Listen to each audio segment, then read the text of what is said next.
Korang mesti jenis suka modify kereta bahagian luar kan?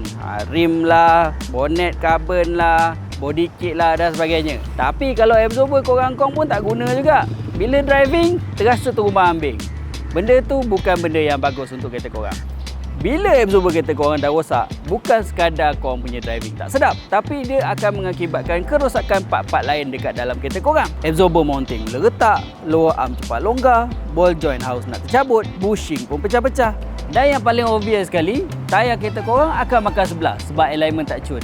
Tapi yang ni bagus, owner pandai jaga. So bila absorber rosak ni, dia dah macam domino effect tau. Satu je rosak, yang lain pun dia akan ikut sekali. So kalau korang tak settlekan masalah absorber ni, korang punya cost untuk repair kereta korang akan lagi bertambah. So kalau korang nak settlekan masalah absorber korang ni, pastikan absorber yang korang pilih tu sesuai dan betul untuk kereta korang. Macam contohnya KSWS Plus ni, dia ada jenis minyak dengan jenis gas tau. Untuk absorber KSWS Plus jenis minyak ni, dia sesuai untuk korang yang nak keselesaan. Manakala untuk yang gas pula, dia lebih kepada untuk pemanduan yang mantap.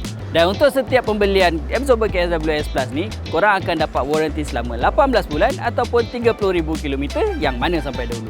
So kepada korang yang suka modify kereta, pastikan kereta korang punya absorber tak terabai.